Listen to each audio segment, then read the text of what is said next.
A paz do Senhor, amados. Eu sou o pastor Adelci dos Reis.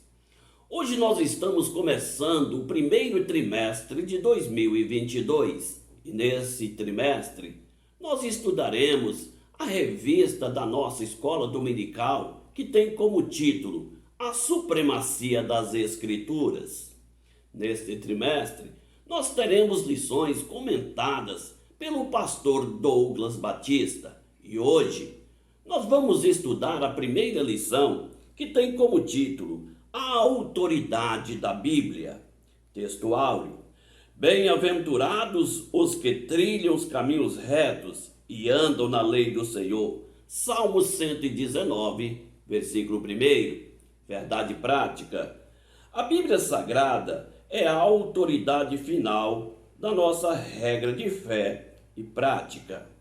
Amados, Deus sempre quis se revelar ao homem, e Deus revelou ao homem no jardim do Éden.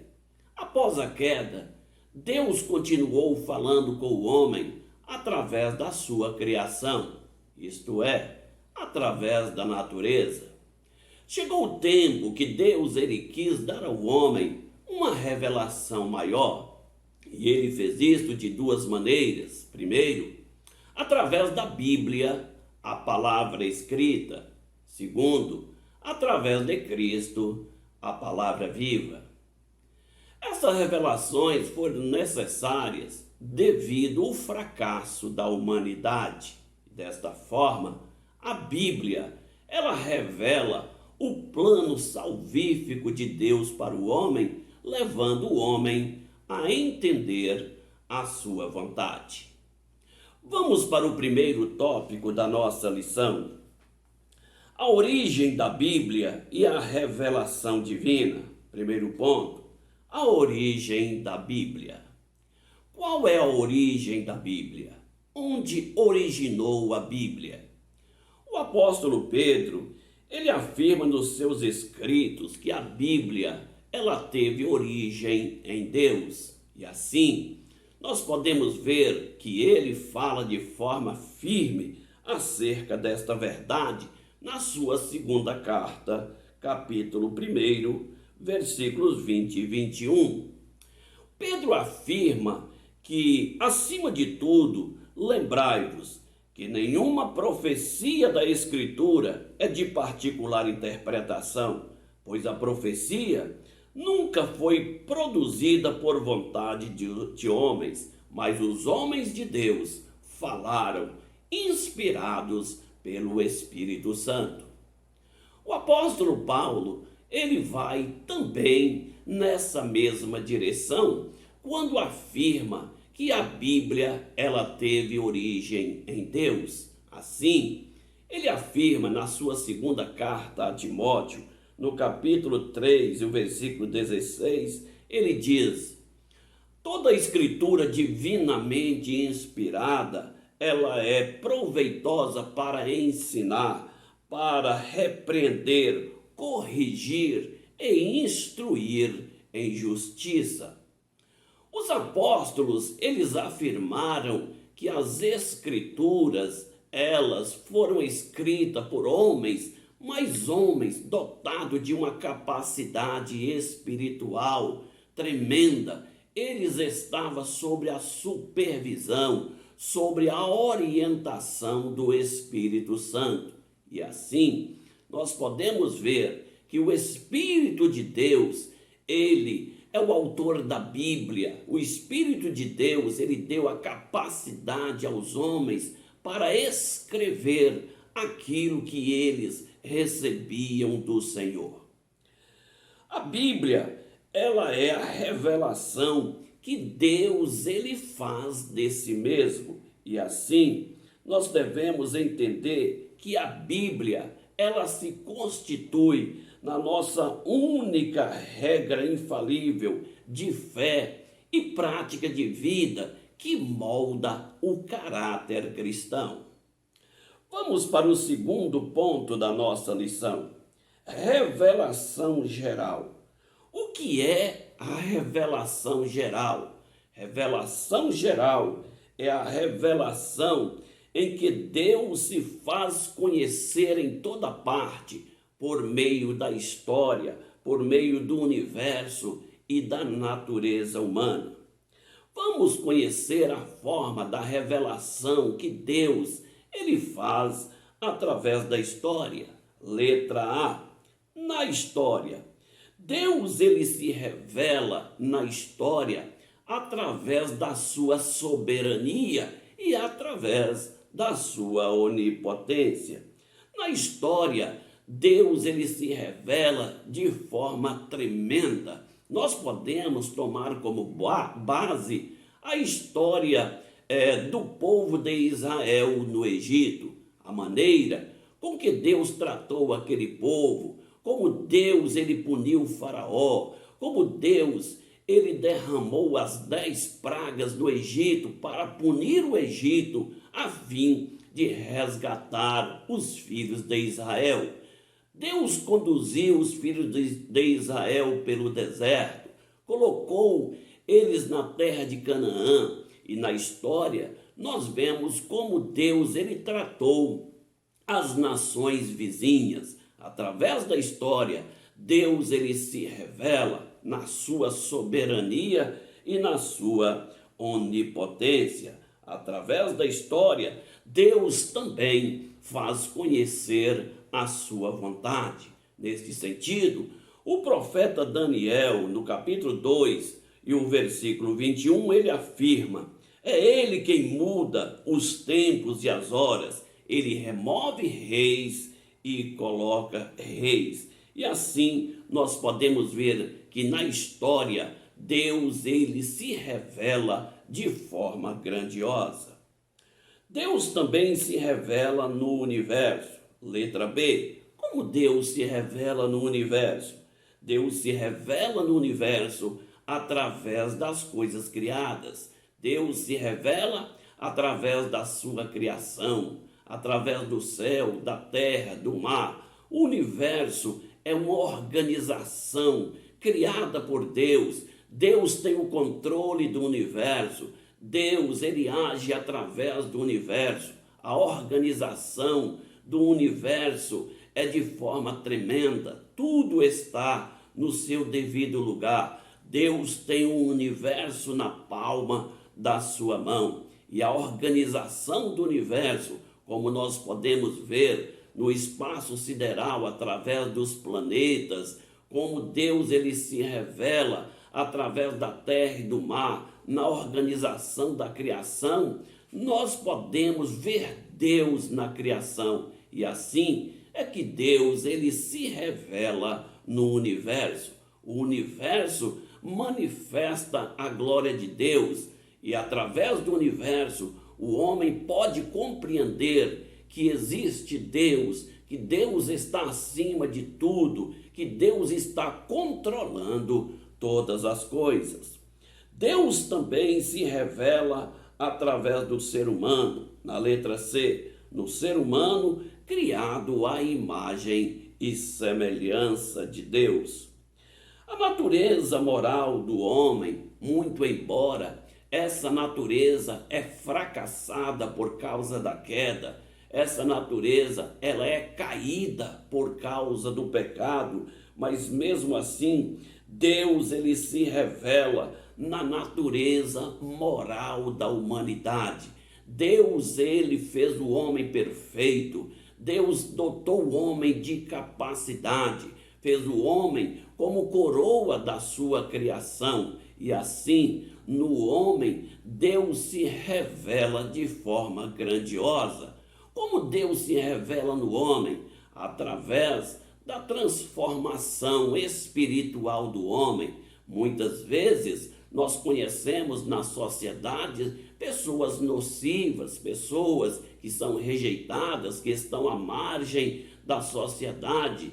Há pessoas que são desprezadas, mas essas pessoas, quando são alcançadas por Deus e obtêm a salvação, se rende a Cristo, nós vemos algo tão extraordinário que somente o Deus Todo-Poderoso pode fazer na vida do homem. E assim nós podemos ver Deus, ver o caráter moral de Deus na vida do homem, transformado pelo poder do sangue de Jesus, transformado pelo poder do Espírito Santo.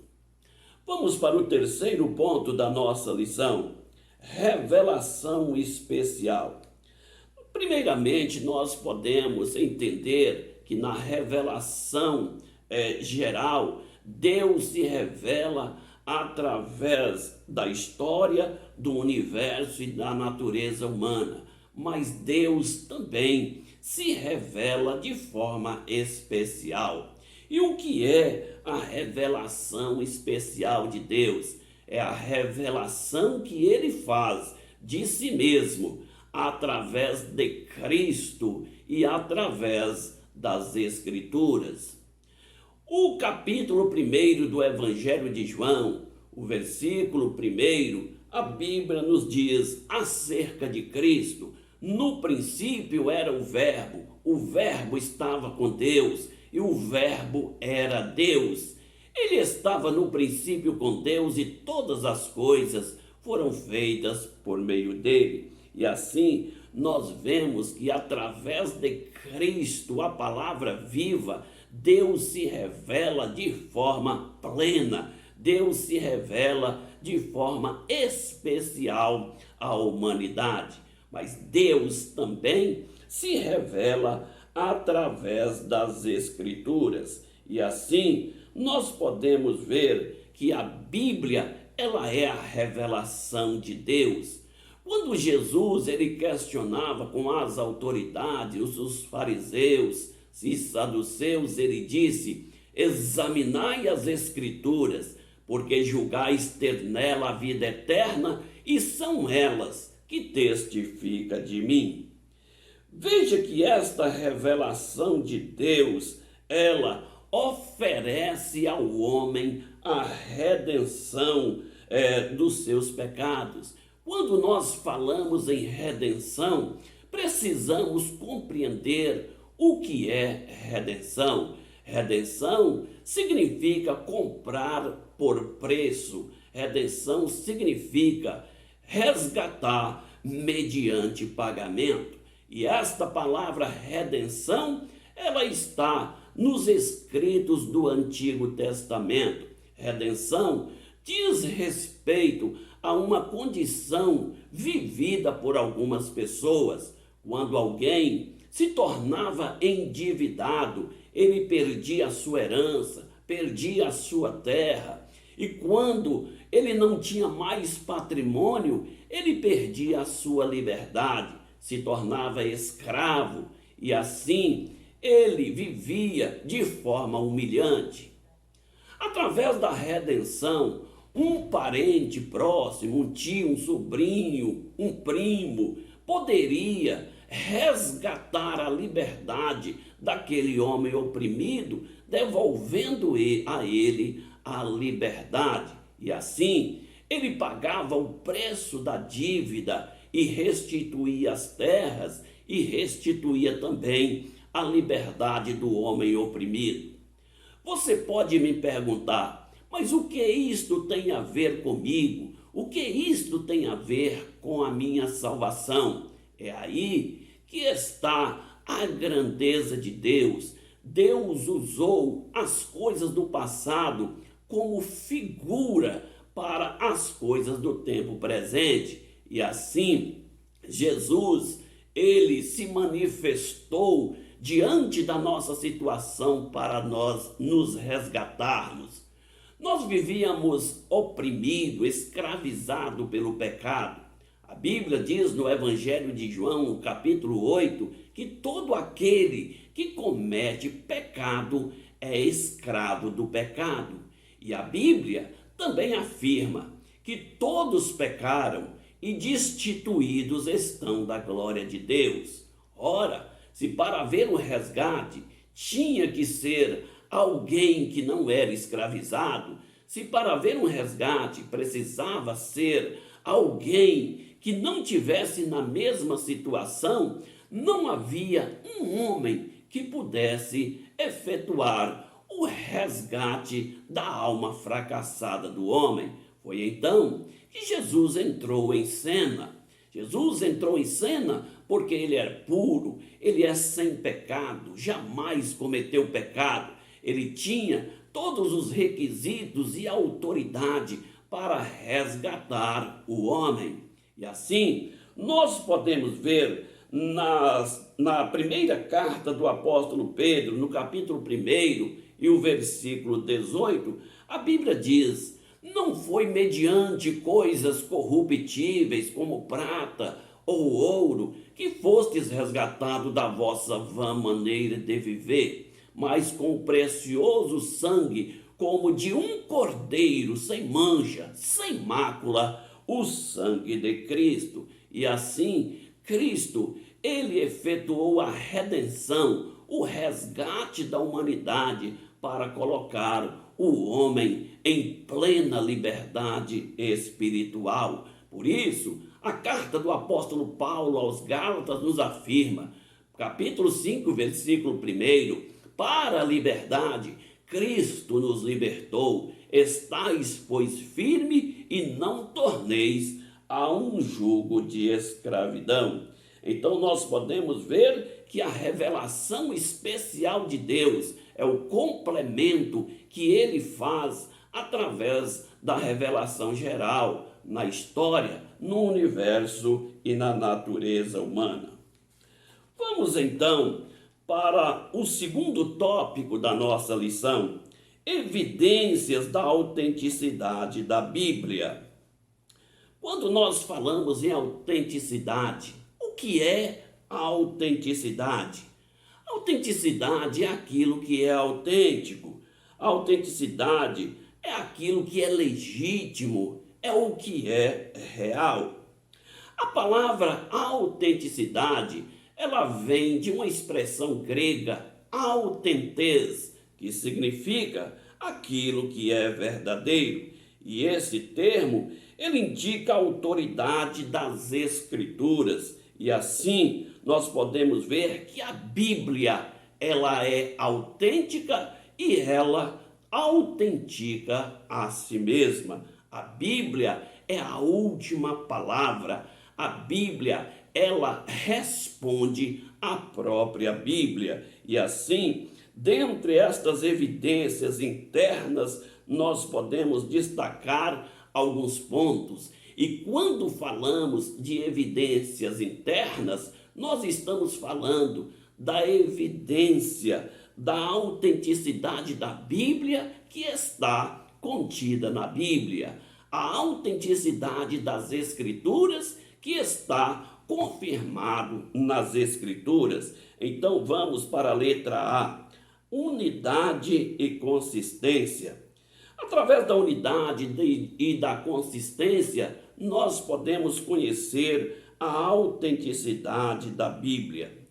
No período de 16 séculos, aproximadamente 1.600 anos, a Bíblia, ela foi escrita, e ela foi escrita em 2 idiomas, no hebraico e no grego, e também em um dialeto que é o aramaico.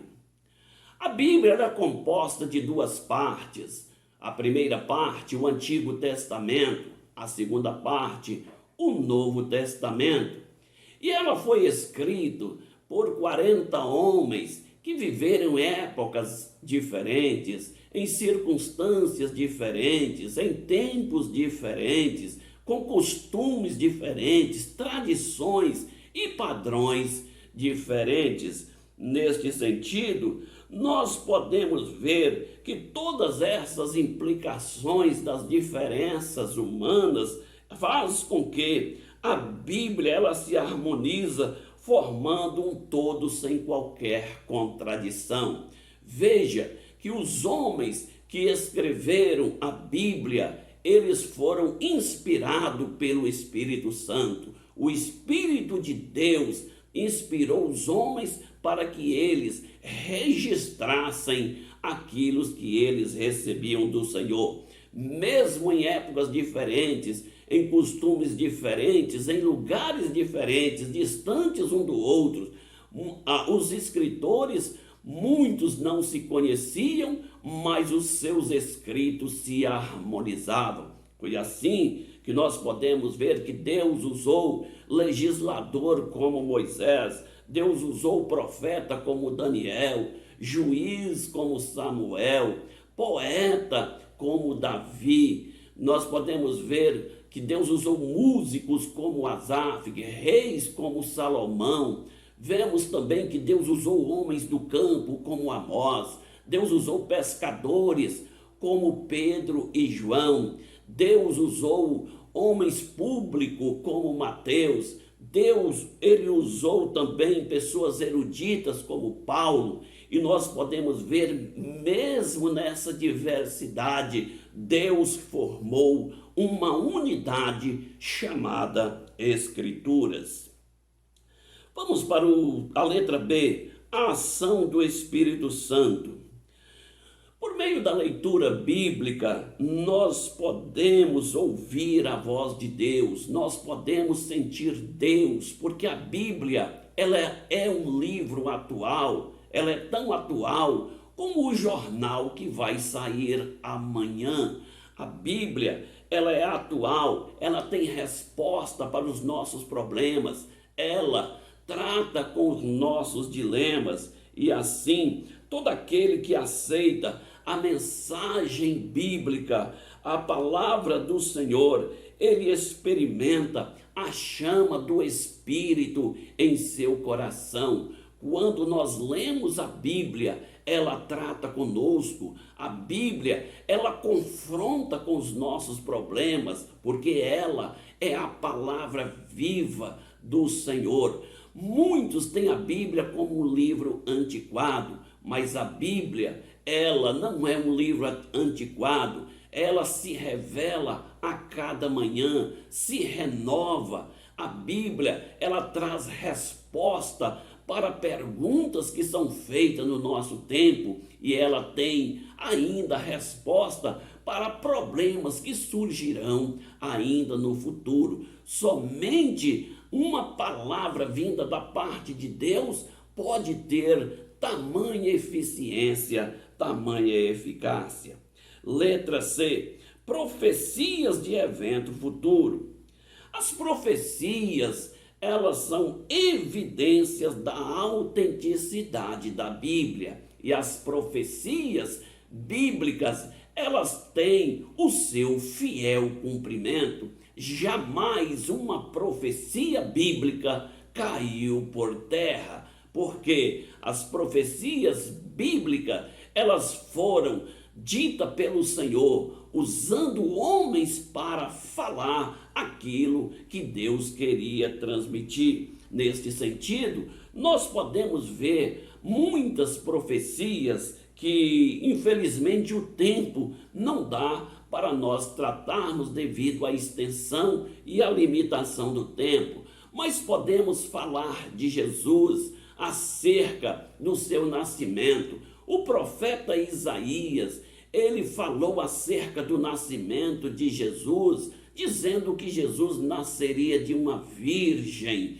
E nós vemos que o cumprimento desta profecia se deu de forma plena quando Jesus, então, foi revelado a Maria que ela receberia no seu ventre o Filho de Deus. Então nós vemos que o anjo Gabriel esteve com Maria, saudou Maria e disse: não temas, achaste graça diante do Senhor, conceberás e darás à luz a um filho, e seu nome será Jesus. Ele será grande, será chamado Filho do Altíssimo. O Senhor Deus lhe dará o trono de Davi, seu pai. O seu reinado nunca terá fim.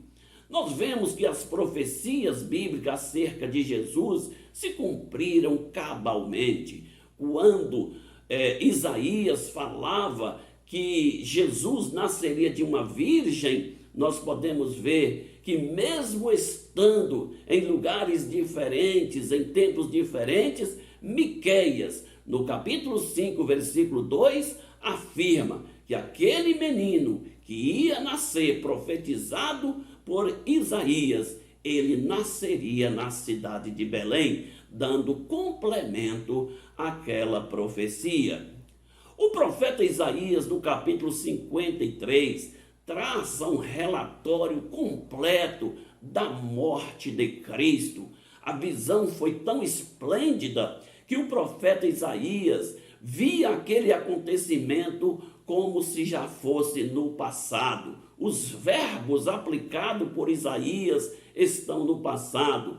Com ali, por exemplo, no capítulo 53, a Bíblia diz: ele foi oprimido, mas não abriu a sua boca. Como cordeiro foi levado ao matadouro, como ovelha muda perante seus tosqueadores, ele não abriu a sua boca. Veja que os verbos estão no passado, dado a grandeza daquela revelação. E tudo aconteceu conforme a mensagem profética do profeta Isaías no capítulo 53.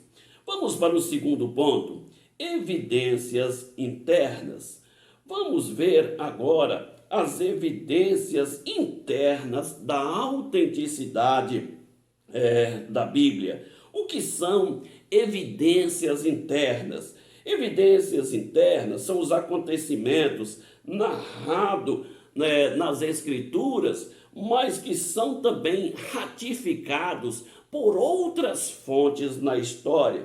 Neste sentido, nós podemos ver os registros das histórias das nações. Tomamos, por exemplo, os impérios que surgiram na história: Império Babilônico, Império Medo-Persa, Império Grego, o Império Romano. Todos esses impérios são matérias estudadas nas nossas escolas, são matérias que os nossos filhos estudam nas escolas seculares, mas tudo que está registrado nos livros didáticos também está registrado nas Escrituras. E vale lembrar que as Escrituras, elas vieram antes, elas vieram primeiro do que os livros didáticos, mas os livros didáticos, ou seja, a história, confirma as grandes verdades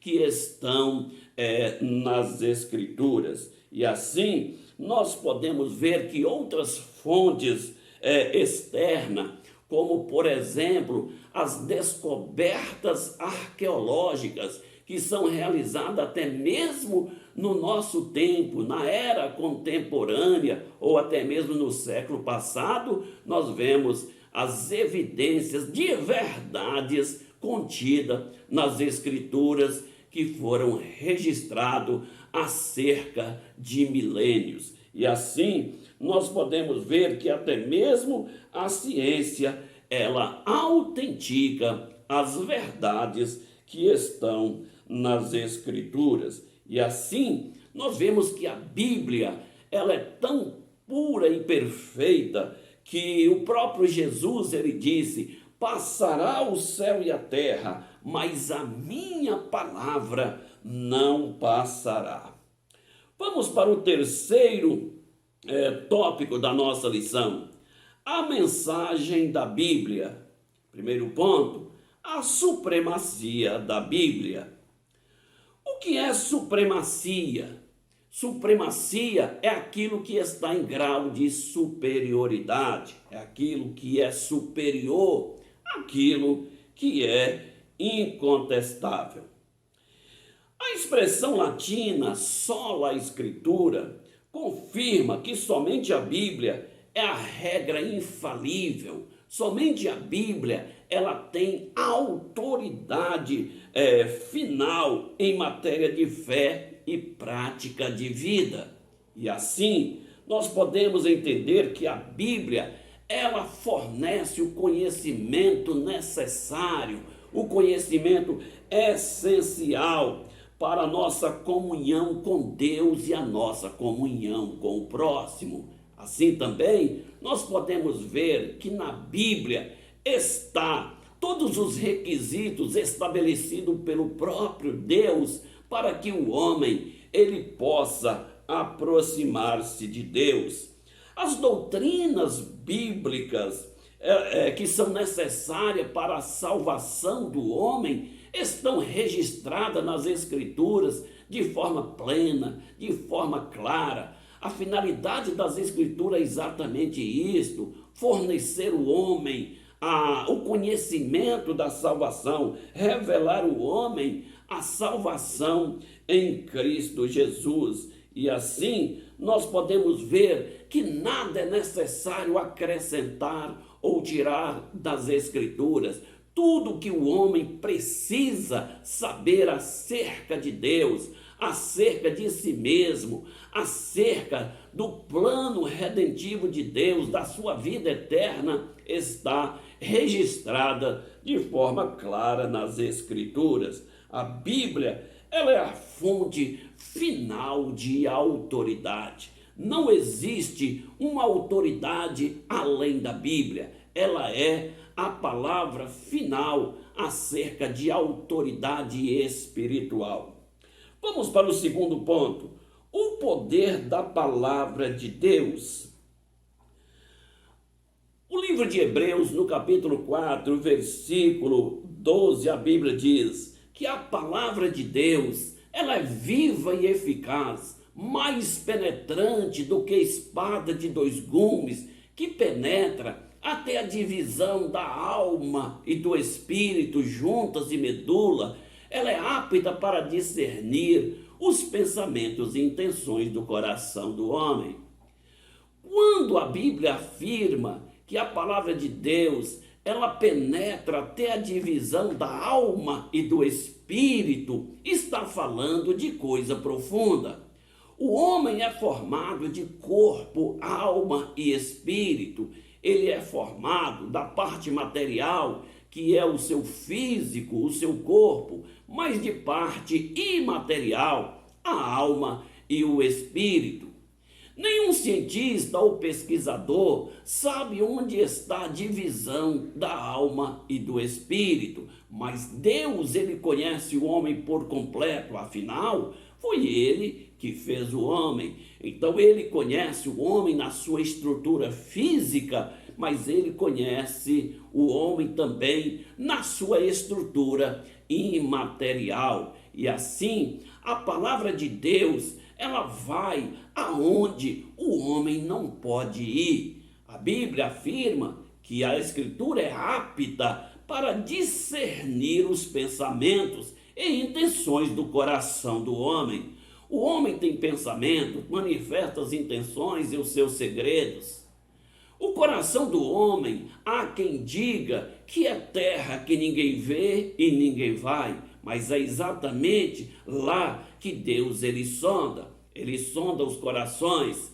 E pelos pensamentos e intenções do coração do homem, Deus tem uma resposta bíblica para os planos do homem, para os pensamentos e as intenções do homem. A Bíblia, ela entra nesse quesito para corrigir, para exortar, para consolar e para também edificar o homem. O livro do profeta Jeremias, no capítulo 23, o versículo 29, a Bíblia afirma que a palavra de Deus, ela é fogo e é martelo que esmiuça a penha. E aqui, quando fala que a Bíblia, ela é fogo e martelo, indica que nada pode impedir o cumprimento da palavra do Senhor. Neste sentido, nós podemos ver que a palavra de Deus, ela é poderosa. O cumprimento da palavra de Deus é capaz de derrubar as fortalezas espirituais. Estas fortalezas espirituais são as fortalezas contidas na segunda carta de Paulo aos Coríntios, no capítulo 10, o versículo 4 e 5. Que fortalezas são estas? São os arraiais que o inimigo, ele monta ao nosso derredor, visando desestabilizar os nossos projetos, nossos sonhos, nossa família, nosso ministério, enfim, a palavra de Deus ela entra com poder para neutralizar todas as forças das trevas para nos proporcionar bênçãos e vitória. E assim, nós podemos ver que a palavra do Senhor é tão poderosa que até mesmo Cristo, quando foi tentado pelo diabo no deserto, ele usou a palavra para dar resposta à altura às insinuações do diabo. Quando o diabo ofereceu pedras para que Jesus transformasse em pão, Jesus simplesmente usou a expressão está escrito. Não só de pão viverá o homem, mas de toda palavra que sai da boca de Deus. Quando o diabo levou Jesus ao pináculo do templo e disse, salta daí, porque está escrito que aos anjos dará ordem a seus respeitos. Veja, o diabo não tem nada para oferecer a ninguém. Jesus simplesmente respondeu o diabo usando as escrituras. Também está escrito, não tentarás o Senhor teu Deus. Jesus não precisou ir além das escrituras, mas também não ficou aquém das escrituras. Quando o diabo tentou convencer Jesus que daria todos os reinos do mundo se apenas ele se curvasse e adorasse, Jesus também usou as escrituras e disse, está escrito, somente ao Senhor adorarás e somente a ele servirás. E assim nós podemos ver que Jesus, ele venceu pela palavra. Você pode confirmar isso no Evangelho de Mateus, no capítulo 4, versículo 4, 7 e o 10. Vamos para o terceiro ponto, o propósito da Bíblia. Qual é o propósito da Bíblia? Qual é o propósito maior da Bíblia? Revelar ao homem o plano da redenção. O propósito maior da Bíblia é levar o homem à redenção em Cristo Jesus. Veja que neste propósito nós podemos ver que, de acordo com a nossa declaração de fé, a Bíblia ela é uma mensagem clara, ela é mensagem objetiva, ela é uma mensagem completa. E assim, nós podemos ver que na Bíblia estão revelados todos os códigos morais. E esses códigos morais são códigos que colocam o homem em novidade de vida. São códigos que revelam ao homem a natureza de Cristo, o caráter de Cristo, que molda o homem a um novo viver segundo este caráter de Cristo. E assim é que o apóstolo Paulo, ele afirma na sua segunda carta aos Coríntios, capítulo 5 e o versículo 17, o apóstolo Paulo, ele diz, quem está em Cristo, nova criatura é. As coisas velhas se passaram e tudo se fez novo. Neste sentido também, o apóstolo Paulo, quando falava aos cristãos na igreja de Éfeso, ele falou acerca da nova vida em Cristo. E quando Paulo fala da nova vida em Cristo, ele está falando do novo viver. E ele disse, vós despistes do velho homem e revestistes do novo homem. Pelo que falai a verdade, para cada um para seu irmão, não mintais. Ele fala também que os cristãos, eles deveriam viver em novidade de vida. Por isso ele diz, aquele que furtava, não furte mais, antes trabalha, não saia da sua boca nenhuma palavra torpe. Isto é novidade de vida. A vida moral, ela está sendo agora aplicada na vida do pecador arrependido. Assim também, nós podemos ver que a moral bíblica, ela não pode ser relativizada, porque os valores bíblicos, eles não são transitórios. Os valores bíblicos, eles são absolutos. Eles não podem ser negociados. Muitas pessoas estão querendo aplicar a Bíblia ao seu modo de vida, ou seja, estão traduzindo as Escrituras à sua forma pecaminosa de viver, mas na verdade somos nós, pecadores, que devemos moldar a nossa vida segundo as Escrituras e não as Escrituras segundo o nosso viver. E assim nós podemos ver que aquele que insiste em deturpar as Escrituras, em traduzir as Escrituras a bel prazer, está fazendo aí um trabalho para Satanás. Então este compromisso, ele deve ser inegociável para com os cristãos. Este compromisso deve ser uma responsabilidade inegociável da igreja em transmitir a mensagem plena, a mensagem salvífica para libertar e transformar o pecador. E assim nós estamos encerrando a nossa lição.